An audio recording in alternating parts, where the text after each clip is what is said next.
2020년 8월 28일, 일본의 최장수 총리 아베 신조 총리가 건강상 문제를 이유로 사임할 것을 밝혔습니다. 국정을 안정적으로 이끌었던 아베 총리였기에 그의 사임 이사는 갑작스럽고 또 놀라운 결정이었습니다.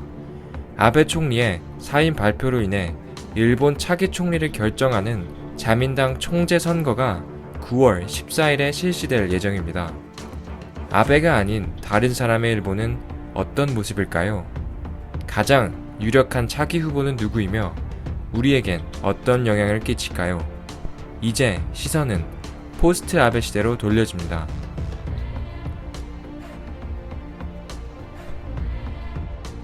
아베의 사임에 대해 비리 스캔들 등 여러 이야기들도 없는 것은 아니지만 어찌되었든 그의 사임은 정치적으로 성공적인 업적을 남기고 박수칠 때 떠나는 것이라는 평가가 지배적입니다.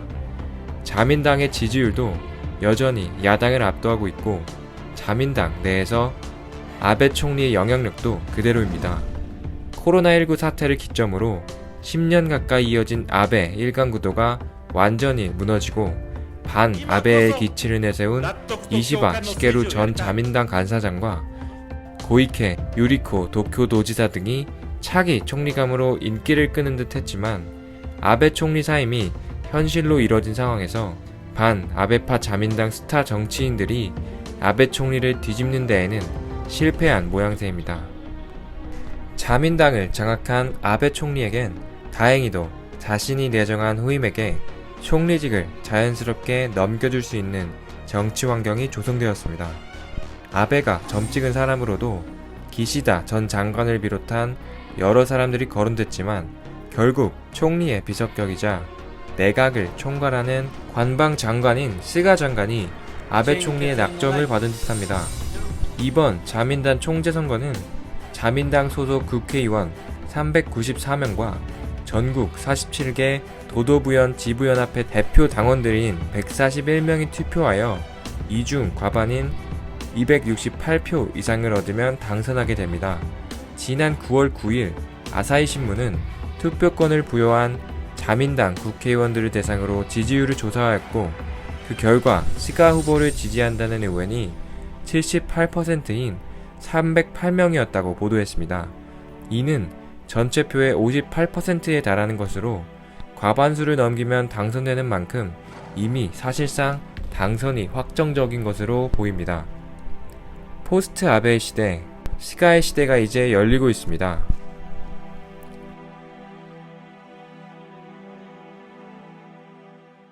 일본의 차기 총리로 유력하게 거론되고 있는 스가 요시히데 관방장관은 절제되고 일에만 매진하는 마치 수도승 같은 이미지의 소유자입니다.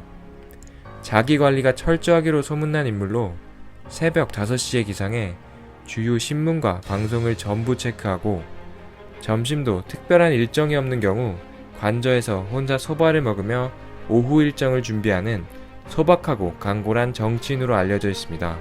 스가 관방장관은 1948년생으로 빈농의 장남으로 태어났습니다.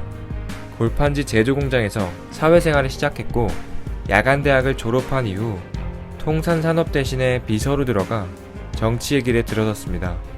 이후 요코하마시 시의원을 거쳐 1996년 중의원에 당선되어 정치 행보를 지금까지 이어오고 있습니다.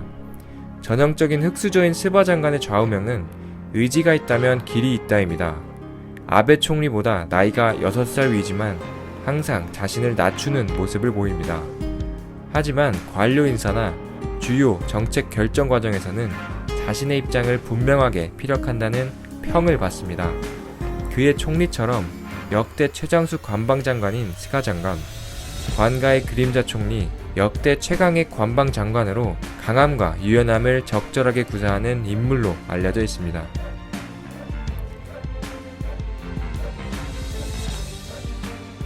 스가 장관은 경험이 풍부하기에 관료를 다루며 큰 숲을 관리하는 능력은 뛰어나지만 외교, 국방, 경제, 교육 문제 등 전문적 분야에서 나무를 관리하는 능력은 미지수라는 의견이 많습니다. 그만큼 아베 총리가 꾸렸던 내각을 그대로 이어가며 각 분야에서 아베 내각의 정책을 일관성 있게 유지할 것으로 예측됩니다. 한일 문제에 대해서도 아베 총리와 크게 다르지 않을 것이라 예측되며 그간 스가 장관의 발언과 아베 총리의 영향력을 고려하면 큰 변화를 기대하기는 쉽지 않습니다. 아베 총리는 건강상의 문제 등으로 결국 그가 꿈꿨던 개헌을 못 이뤄내고 사임하게 되었습니다. 그러나 개헌이 좌초된 것은 아닙니다. 아베의 바톤을 받아 스가 장관도 개헌에 대한 강력한 의지를 보였습니다.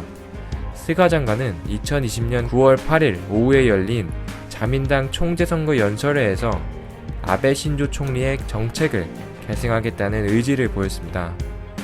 현행 일본 헌법은 구조에 전쟁과 무력 행사를 포기하고 육해공군 전력을 갖지 않는다는 내용을 담아 평화헌법으로도 불리는데 이를 개정하는 것은 아베 총리의 수건 사업이었습니다. 스가 장관은 헌법 개정에 대해 자민당 창당 이래 당의 기본 방침이라면서 확실히 도전해 가겠다고 말했습니다.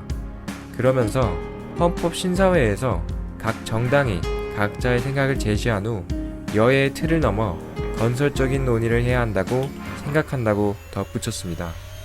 아베 총리의 사임 루머가 돌면서 일본 증시 니케이 지수가 떨어졌다가 그의 후임으로 아베의 최측근인 스가 장관이 내정될 것으로 알려지자 다시 니케이 지수가 회복되기도 했습니다.